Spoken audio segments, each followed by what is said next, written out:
Hey everyone, this is Dan with After Action Review. Going to be talking about the playtest demo that Capcom released and had a lot of their ambassadors check out if you signed up for it on Thursday. Pretty much around the same time the Medium came out, which I went ahead and played that as well. It looks like pretty much just pure chaos. This game is a deathmatch third-person type of game going on. It's actually fairly interesting. Just like Resistance, this game is going to be free with their next launch game, Resident Evil 8. Resident Evil 3 brought out Resistance. Barely played that one. I really wasn't interested in the whole aspect of the story they had for that. But this right here, I don't know what to say. This is a bit different. It's a not a team deathmatch. It looks like a free for all right now. We don't know what else we're going to be getting. So far, we have 6 heroes from the game, along with 5 bioweapons. Right now, this is pretty much the groundwork of what we were provided for this demo. It's all out, just chaos. Pretty much can attack anybody at any time, whether you are bioweapon or human. Your human players are Claire, Chris, Jill, Leon, Hunk, and Ada. All of them having their very own specific weapons. As you can see, Hunk here with his submachine gun, his pistol is alternate. He also has the abilities for cloak and dagger. That's actually pretty funny that I combined both those, even though I think that's an RPG thing that sounds like it belongs in Skyrim. Everyone else also has their own particular loadouts. Leon, dual pistols and a shotgun. Claire, a pistol. Actually, her Colt 6 shooter, and I couldn't tell you. I think it's a Mac 10. I never got to play anyone else besides Hunk because I was just having way too much fun with his little stealth and dagger. Ada has a crossbow and a pistol. Abilities with her pistols to do a backflip and shoot crossbolts, which was a little weird. Chris somehow got the electric gauntlet that you got as Jack's brother in the DLC for Resident Evil 7. And another move, which I didn't actually get to check any of this, so I don't know what that is either. He also has a pistol and another weapon. Jill has what sounds like a Magnum and an assault rifle, so a submachine gun type weapon, just like Hunk here. And then I believe that should be it, because I just mentioned Leon also did have dual pistols and a shotgun. They all have their play styles, and they all have their what makes them good to use compared to each other. Hunk's big 1-2 combo is his stealth, along with knife. That actually does a fair amount of damage if you're stealth, because there's a damage bonus if you're stealth. If you're Claire, she has an electric stun grenade, and I don't remember what her other move is. And then Leon, he has a kick and something else. I never saw anyone use a lot of these other abilities, so I can't exactly tell you everyone's moves because I didn't get to try all of them.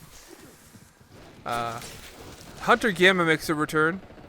He's a little fun guy from Resident Evil 3. He was actually a lot bigger in Resident Evil 3 and slower, so it's interesting that they brought him down to size, which I would have loved to have seen that size in Resident Evil 3 compared to what we got. We also have the Fatty Mold from Resident Evil 7. He's been shrunken down a little bit too, so that was a little weird. And we also have Jack. Jack's got a little bit of a wombo combo for him, not stunning people and then knocking them down. As you can see, this is Nemesis right here. He's got a spammable tentacle spike move. It's not too fun to run into if you get spammed like what I just did. And then we got the Super Tired. You don't get access to all 5 bioweapons automatically. You get access to 3 of them, and you get access to 2 of them depending if you pick up virus capsules. You have to pick up 2 of them before your death, and the other 3 are randomized. So you either get Jack, the Gamma, Fatty Mold right here, and that would be those. I don't actually know if we're going to be getting more options that we get to customize ourselves, or this is what we're going to get. So in the long run, I'm really interested to see if we're going to be getting additional slots or probably customization to this, because this is very bare bones that we were given right now. This test is very bare bones, and the game should be ready in about 5 months around the release of Resident Evil 8, so it's going to be another combo game we're getting like Resident Evil 3 and Resistance. I'm very hopeful for this one because it does seem a lot funner than what I played with Resistance. I really only gave Resistance a short amount of time because it just did not really interest me as I would hope I thought it would, because I don't know, I just didn't like the layout or how it was. I thought it was going to be operating, and I just didn't like the gameplay for much at all. A lot of times it just seemed too one-sided depending on which side you're playing on, and really it just didn't really mesh with me. This, on the other hand, as you can just see, the pure chaos this game is what I've always imagined a good Resident Evil story would be. Like, it's all chaos until the end when you're trying to either escape or pretty much stop the virus from spreading, and it's chaos until that very moment. Just like Resident Evil 3, when you're in the hospital, it's just nothing but zombie horde, zombie horde, zombie horde, and then hunters coming out of the ceiling for no reason. That moment is just pure chaos, and this game seems to fit it perfectly. It's just, you don't have a moment to slow down at all, or you're going to get caught out. Just like a few moments that you've already seen on the screen.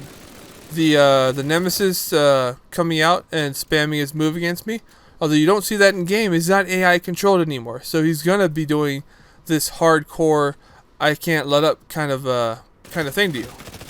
I've already started to notice that a lot of Resident Evil fans are completely not happy with these recent multiplayer releases because they just want them to focus on these core aspect of these core games. I can tell you right now, it's a mixed bag for me since Resident Evil 2 and 3. There's a lot of changes I love, there's a lot of changes I hate it, there's a lot of changes I wish they didn't do, and there's a lot of things I wish they would have brought back. But at the same time, I can't say I am disappointed with this because I really wanted something different, and I'm hoping that Capcom does the right thing with this by giving us this new playground to pretty much go into, and letting us see what we can do to break it. And at this point, with it being the way it is, we've already found a lot of things to break. Nemesis' spammable spike attack. Hunk's knife right now. Hunk's knife is very powerful. The mold rage mode can stun lock pretty much anyone. Jack being able to kill pretty much anyone just by knocking them down to the ground and then destroying them with Welcome to the Family punch. Super Tyrant, he's just, I'm sorry to say, besides his arm and the stun lock he can do, is not as good as Nemesis with the spikes, or Jack with the combo takedown, which puts him in pretty much, makes him invulnerable when he's got the person like locked up and getting ready to just destroy him with the Welcome to the Family punch. In the long run, we don't really know what they're going to be keeping in, what they're going to be patching, or what movesets they may be correcting because of how mismatched they feel right now in this demo. But at the same time, we don't know if bioweapons are going to change, if we're going to be able to change the bioweapons ourselves, if customization's coming to the characters, probably customized looks. If I remember, they did a lot with Resident Evil Resistance as well, because they gave zombies custom looks depending on, I'm guessing, stuff people opened or bought. I don't know if there was custom packs people got. There was also a good number of people they added. I don't remember how many doctors or Umbrella employees they added, but I do know they added Jill, probably a few other survivors. and then they had a bunch more doctors. And I'm hoping that if they're going to start adding things to this game, when it does come out along with Resident Evil 8, they give us more characters we love, more characters we wish we could play with Mercenary Mode. If they gave us...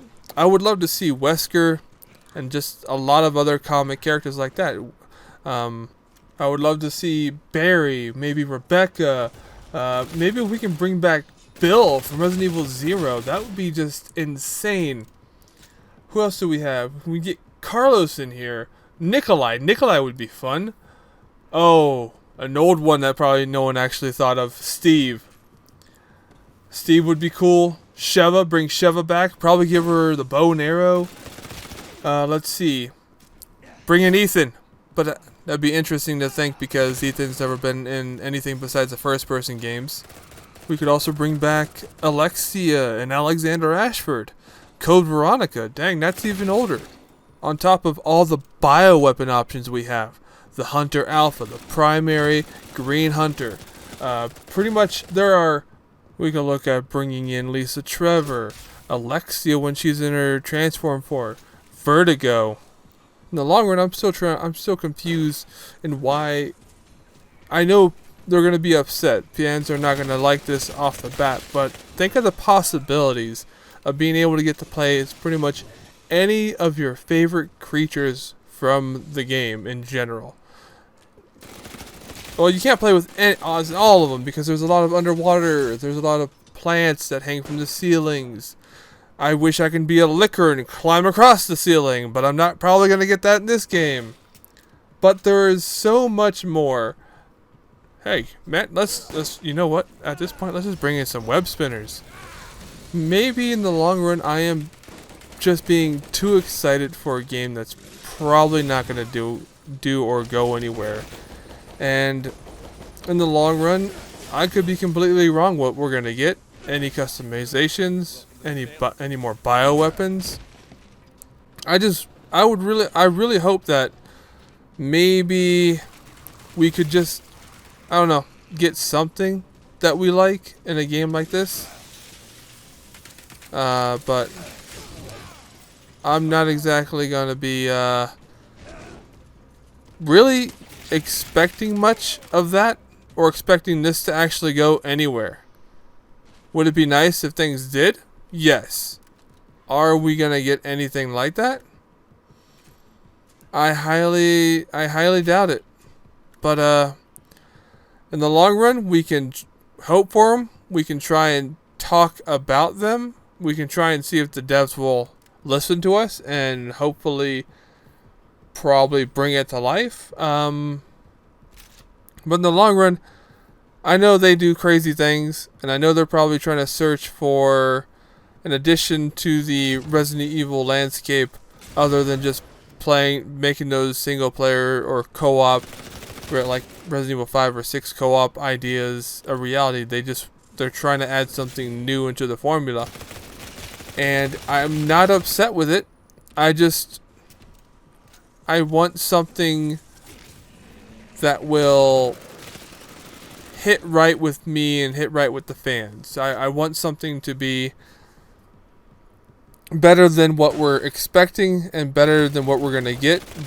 But I'm not exactly going to be against the grain in regards to maybe this won't work out.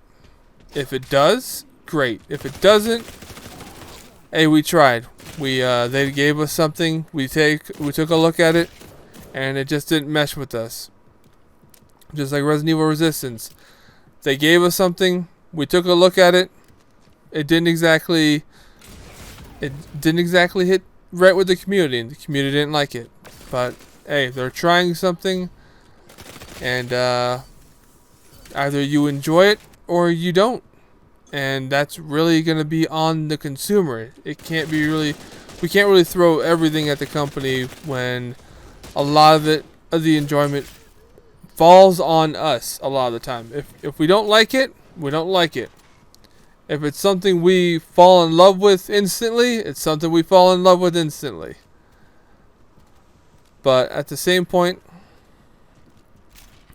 I don't think we can exactly be mad at what they're just giving to us. You know, you could be, but if Resident Evil 8 is good by itself, why are you going to be worried about what you get for free if it's an addition to the game? This is just going to be an addition to Resident Evil 8. So I can't really fault them for giving us something for free with Resident Evil 8. And that's why I really wasn't mad about Resistance. It's something that's nice because it's extra, but I'm not going to fight with because I didn't play it. I probably should have. It looked a lot funner than I thought it would be, but at the same time, there's only one side of the game I really liked to be on, and that was on the researcher side.